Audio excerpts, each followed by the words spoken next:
अस्सलाम वालेकुम नाज़रीन, हाईटेक न्यूज़ के नेशनल और इंटरनेशनल खबरों में आपका खैर मक़दम है। मैं हूं नेहा खान। नजर डालते हैं आज की अहम खबरों पर। लोकसभा इंतखाबात के नताइज के ताल्लुक से कांग्रेस के कौमी सदर मल्लिकार्जुन खड़गे ने बड़ा दावा किया। उन्होंने कहा कि इंडिया अलायंस लोकसभा इंतखाबात में 300 से ज्यादा सीटें जीतेगा, जबकि कांग्रेस पार्टी तनहा 273 सीटें पार कर लेगा। दिए गए एक इंटरव्यू में उन्होंने ये दावा किया है। कांग्रेस के सदर ने इस इंटरव्यू में बीजेपी पर भी सख्त निशाना साधा। उन्होंने कहा कि पीएम मोदी जो कुछ कह रहे हैं वो झूठ है। 2014 और 2019 के इंतखाबात में उन्होंने अपने मतलूबा नंबर हासिल कर लिए थे, लेकिन इस बार उनके लिए इख्तिदार में आना मुश्किल है। वो जुनूब में तो हार ही रहे हैं, शुमाल में भी हार रहे। उन्होंने कहा कि मैं ये बात इसलिए कह रहा क्योंकि केरला या तमिलनाडु में इनका कोई वजूद नहीं है। वो कुछ जगहों पर 1 या 2 सीटें जीत सकते हैं, लेकिन आंध्र प्रदेश में उनका कोई वजूद नहीं। सुप्रीम कोर्ट ने इस अर्जदाश्त पर फौरी तौर पर गौर करने से इनकार कर दिया है, जिसमें इलेक्शन कमीशन को वोटर टर्न आउट की सही तादाद बताने और फॉर्म 17C की कॉपियां अपनी वेबसाइट पर अपलोड करने की हिदायत की मांग की गई थी। सुप्रीम कोर्ट ने कहा है कि छठवां मरहला है। हम समझते हैं कि इस मामले की समाअत इंतखाबात के बाद होनी चाहिए। दरअसल लोकसभा इंतखाबात के दौरान कई सियासी पार्टियों ने वोटिंग के आदाद व शुमार में बेज़ाब्तगियों का इल्जाम लगाया। सियासी पार्टियों का कहना है कि इंतखाबात के दिन वोटिंग का फीसद कुछ और होता है और हफ्ते बाद कुछ और। इस सिलसिले में सुप्रीम कोर्ट में दरख्वास्त दायर की गई थी।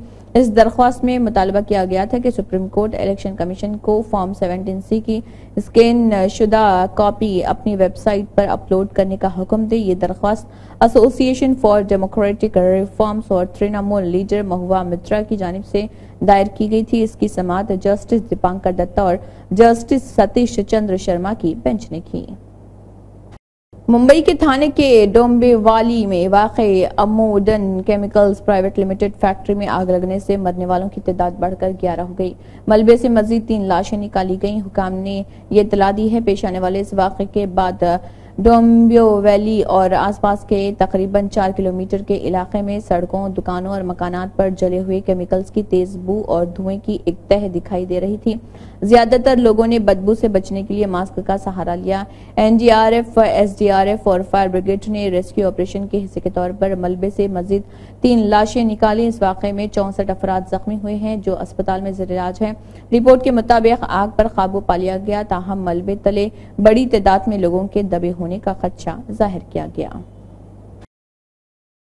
समाजवादी पार्टी के सदर अखिलेश यादव ने भारतीय जनता पार्टी पर झूठ बोलकर रैली में लोगों को जमा करने का इल्जाम लगाया। एक वीडियो शेयर करते हुए उन्होंने दावा किया कि बीजेपी वाले झूठ बोलकर और एसपी की रैली में ले जाने का बहाना करके लोगों को अपनी रैलियों में ले जा रहे हैं। उन्होंने कहा कि इसका साफ मतलब है कि बीजेपी ये इलेक्शन हारने वाली है। एसपी सदर अखिलेश यादव के जरिए शेयर करदा वीडियो में एक शख्स सर पर सुर्ख पगड़ी बांधे नजर आ रहा, जिसमें एसपी का इंतखाबी निशान साइकिल भी नजर आ रहा। कोई इससे पूछता है कि उसे अखिलेश की रैली में ले जाने का हुक्म हुआ या इस पर वो शख्स कहता है कि ग्रुप के लीडर ने कहा था कि अखिलेश की रैली में चलना है, लेकिन अभी मालूम हुआ कि अमित शाह की रैली में जा रहे हैं। जब इससे पूछा गया कि क्या उसे बताया नहीं गया था, इस पर वो शख्स कहता है कि उन्होंने बताया था कि अखिलेश यादव की रैली में जाना है, इसलिए हम सब तैयार होकर निकले हैं, वरना हम नहीं जाते, कोई भी ना जाता। टेस्ला के सीईओ एलन मस्क ने कहा है कि सोशल मीडिया प्लेटफॉर्म एक्स पर माहाना मुतहरिक सार्फिन MAU की तादाद 60 करोड़ तक पहुंच गई है। एलन मस्क को 2022 में $44 बिलियन में एक्स को हासिल किया था। इसके बाद वो उसे सोशल मीडिया प्लेटफॉर्म के साथ एक सुपर ऐप बनाने की कोशिश कर रहे हैं। इस पर अब फिल्मों और टीवी शोज के साथ डिजिटल अदायगी भी कर सकते हैं। अरबपति टेक बिजनेसमैन ने अपनी सोशल मीडिया पोस्ट में लिखा, एक्स पर माहाना मुतारिक सार्फिन की तादाद 60 करोड़ से तजावुज कर गई। उनमें से तकरीबन निस्फ रोजाना एक्स इस्तेमाल करते हैं। एलन मस्क की पोस्ट पर रद्दमल देते हुए सार्फी ने कहा है कि एक्स शायद इस वक्त दुनिया का बेहतरीन सोशल मीडिया प्लेटफॉर्म है। ख्याल रहे कि एलन मस्क एक्स में मुसलसल तब्दीलियां कर रहे और ऐप में कई नए फीचर्स शामिल किए गए। केदारनाथ धाम में पायलट की अक्लमंदी से बड़ा हादसा टल गया। केदारनाथ धाम के लिए उड़ने वाले हेलीकॉप्टर के पायलट ने सुबह 5:05 पर हंगामी लैंडिंग की। हेलीकॉप्टर में फनी खराबी पैदा होने पर पायलट ने तहम्मुल का मुजाहरा करते हुए बाहिफाजत लैंडिंग की, जिसकी वजह से 6 अफराद की जानें बच गईं। हेलीकॉप्टर ने सरसी से केदारनाथ धाम के लिए उड़ान भरी थी। रुद्रप्रयाग के जिले डिजास्टर मैनेजमेंट ऑफिसर NS राजवार ने कहा कि हेलीकॉप्टर सुबह सरसी से केदारनाथ की तरफ जा रहा था। केदारनाथ हेलीपैड से 100 मीटर पहले तकनीकी खराबी की वजह से हेलीकॉप्टर को हंगामी लैंडिंग करनी पड़ी। हेलीकॉप्टर में पायलट समेत 6 मुसाफिर सवार थे।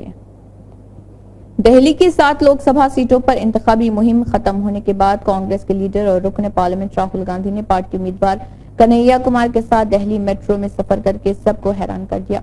उन्होंने मेट्रो में सफर के दौरान मुसाफिरों से खूब बातचीत की। उन्होंने मुसाफिरों से उनके मसाइल पूछे।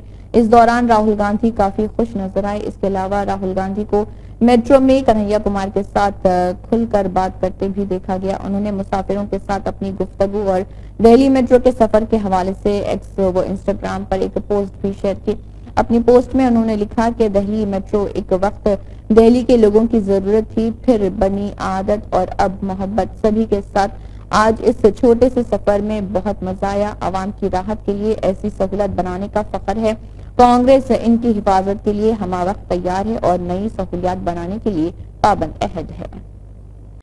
हरमैन शरीफैन के इंतजामी उमूर की जनरल अथॉरिटी ने हज इंतजामात के सिलसिले में गिलाफ काबा के निचले हिस्से को तकरीबन 3 मीटर ऊंचा कर दिया, जबकि खाली होने वाले हिस्से को चारों इतराफ से तकरीबन 2 मीटर चौड़े सफेद सूती कपड़े से ढांप दिया है। हरमैन इंतजामिया ने कहा है कि गिलाफ काबा को बुलंद करने के बाद मखसूस कॉटन के सफेद कपड़े में लपेट दिया जाता है। ये पहली बार नहीं हुआ, बल्कि हर साल हज के सीजन पर गिलाफ काबा की हिफाजत की खातिर ऐसा किया जाता है।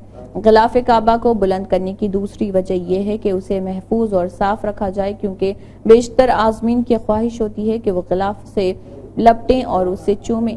गिलाफ काबा उठाने की कार्रवाई इंतजामिया के सरबरा और आला ओहदेदारान की मौजूदगी में हुई है। गिलाफ को ऊंचा करने का अमल किंग अब्दुल अजीज कॉम्प्लेक्स के माहिरीन के एक ग्रुप के जरिए काबे के पर्दे को तह करने पर मुश्तमिल है, जिस पर मुक़द्दस आयात लिखी हुई हैं। झुलसा देने वाली गर्मी ने राजस्थान के 4 अजला बाड़मेर, बलवोत्रा, जालवर और भीलवाड़ा में 8 लोगों की जान ले ली।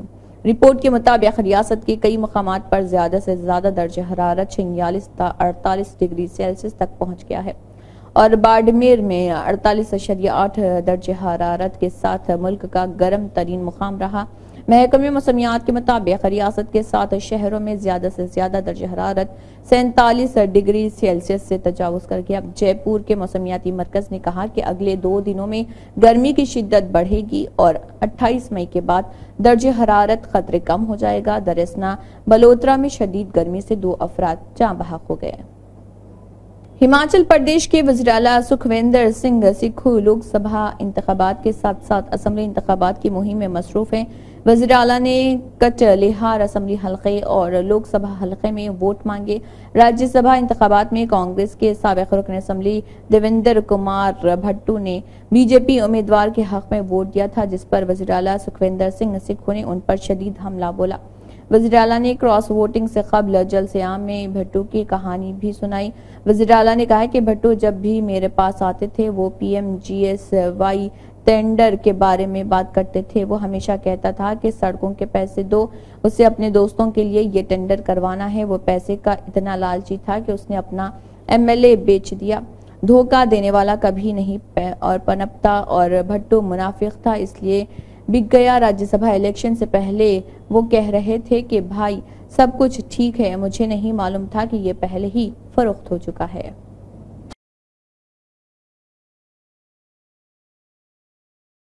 हिज़्ब इख्तिलाफ के रहनुमा तेजस्वी यादव ने प्रशांत किशोर से मुतल्लिक़ एक सवाल का जवाब दिया। उन्होंने कहा है कि प्रशांत किशोर बीजेपी के एजेंट हैं। ये बात आप सब ने सुनी होगी।